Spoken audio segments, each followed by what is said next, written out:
आज हम जिस कंट्री के बारे में बात करने वाले हैं, अगर आप वर्ल्ड मैप में उस कंट्री को ढूंढने निकलेंगे तो इस कंट्री का मैप आपको इंग्लिश के अल्फाबेट एस जैसा दिखेगा।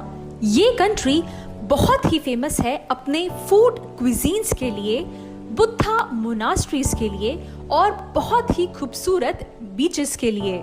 वर्ल्ड की टॉप 5 हैप्पीएस्ट कंट्रीज की लिस्ट में भी इस कंट्री का नाम आता है। और तो और इस कंट्री के लिए ये भी कहते हैं कि जितने इस कंट्री में लोग हैं, यानी जितनी इस कंट्री की टोटल पॉपुलेशन है, उससे कहीं ज्यादा इस कंट्री में मोटर बाइक्स चलाई जाती हैं। जी हाँ, सही पहचाना आपने, मैं बात कर रही हूँ वियतनाम के बारे में।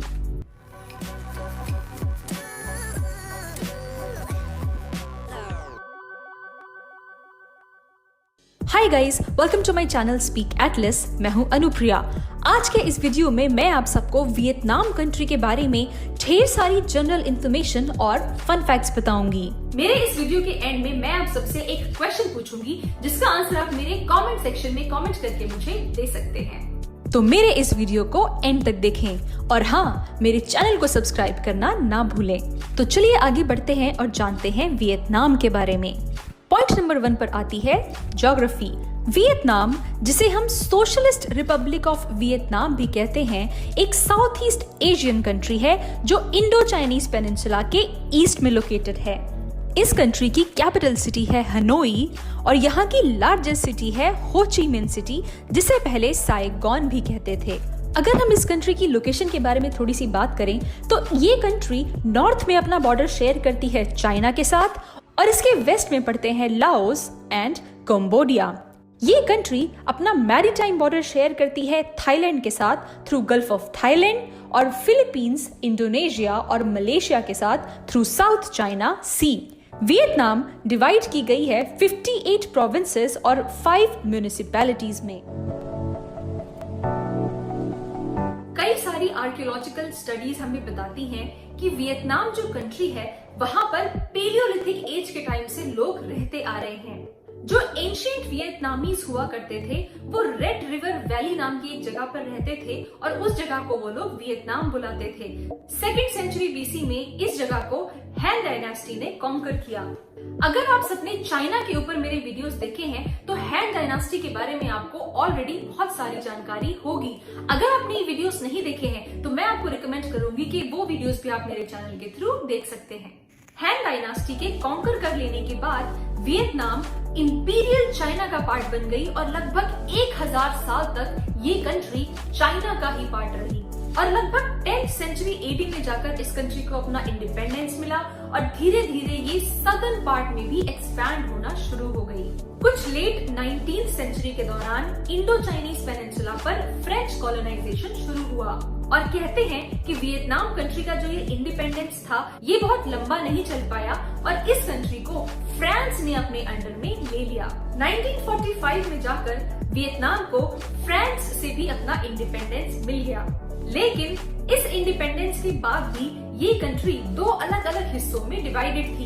एक था इसका नॉर्दर्न पार्ट जो था कम्युनिस्ट और दूसरा था इसका सदर्न पार्ट जो था एंटी कम्युनिस्ट। ये जो वियतनाम का नॉर्थ और सदर्न पार्ट था, इनमें बहुत सारे बिलीव्स, रिलीजियस और पॉलिटिकल चीजों को लेकर मनमुटाव थे, जिसकी वजह से ये खुद को कम्युनिस्ट और एंटी कम्युनिस्ट मानते थे और इसीलिए इन दोनों के बीच कई सारी वॉर्स होती रहती थी।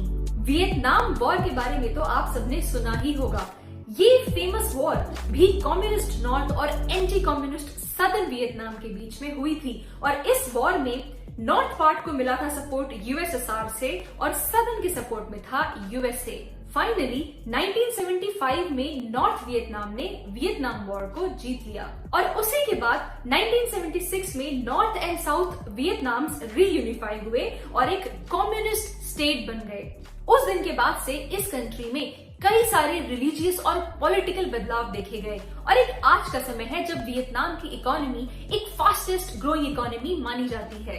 पॉइंट नंबर 3 पर आता है टोटल एरिया। वियतनाम का टोटल एरिया लगभग 3,31,699 किलोमीटर स्क्वायर है, जो वर्ल्ड रैंकिंग में 66th पोजीशन पर आता है। इस कंट्री में 6.38% है वाटर और बचा हुआ परसेंटेज है लैंड। 4th नंबर पर हम बात करेंगे इस कंट्री की करेंसी के बारे में। वियतनाम में जो करेंसी यूज होती है उसे कहा जाता है वियतनामीज डोंग और इसे लिखते हैं VND। एक डोंग को 10 हाउ में डिवाइड किया गया है और एक हाउ बराबर होता है 10 जी के। वैसे तो ये कंट्री एक डेवलपिंग कंट्री है, पर यहाँ की जो करेंसी है वो बाकी कंट्रीज की करेंसीज की देखे थोड़ी सी वीक मानी जाती है। कहते हैं इस कंट्री का एक बहुत ही बड़ा इशू ऑफ कंसर्न है करप्शन। इस कंट्री के बड़े बड़े ऑफिसर्स, हेल्थ वर्कर्स और सिविल सर्वेंट्स भी ब्राइब लेते हुए पकड़े गए हैं और इसीलिए वियतनाम की गवर्नमेंट कई तरीके के अलग अलग एंटी करप्शन मेजर्स लेती रहती है ताकि यहाँ के लोगों के बीच करप्शन को कंट्रोल और पूरी तरीके से खत्म किया जा सके। एज पर 2020 इस कंट्री का नॉमिनल जीडीपी पर कैपिटा लगभग 3,498 यूएस डॉलर्स के बराबर है, जो वर्ल्ड रैंकिंग में 115th रैंक पर आता है।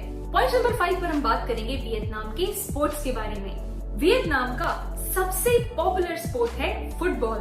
उसके अलावा यहाँ पर मार्शल आर्ट्स भी बहुत फेमस है, जैसे कि वो वियतनाम, किम के एंड बिंडिंग। इन सब के अलावा Vietnamese badminton, tennis, volleyball, ping pong और चेस खेलना भी बहुत पसंद करते हैं। हाल ही में एक और स्पोर्ट है जो वियतनाम में काफी पॉपुलर हो रहा है, जो है बास्केटबॉल। वियतनाम में 2 ऐसी सिटीज हैं जहां पर बास्केटबॉल खेलना बहुत पसंद किया जाता है, जो है हो ची मिन्ह एंड सॉ ट्रैंग। तो ये थे वो 5 पॉइंट्स जो मैं आप सबको वियतनाम कंट्री के बारे में मेरे आज के इस वीडियो से बताना चाहती थी। आई होप आपको मेरा आज का ये वीडियो अच्छा लगा होगा। तो मेरा आज का क्वेश्चन आप सबसे ये है कि UAE यानी कि यूनाइटेड अरब एमिरेट्स जो कंट्री है, ये कंट्री कितने एमिरेट्स से मिलकर बनी है? अगर आपने UAE के ऊपर मेरे वीडियोस देखे हैं तो इस क्वेश्चन का आंसर आपको जरूर पता होगा। अगर आपने वो वीडियोस नहीं देखे हैं तो मैं आपको रिकमेंड करूंगी कि वो वीडियोस भी आप जरूर देखें और इस क्वेश्चन का आंसर मेरे कमेंट सेक्शन में कमेंट करके मुझे दें। मेरे इस वीडियो को लाइक करना मत भूलिएगा, इसको औरों के साथ शेयर कीजिए, मेरे चैनल को सब्सक्राइब करना मत भूलिएगा। तब तक के लिए thank you so much and have a good day.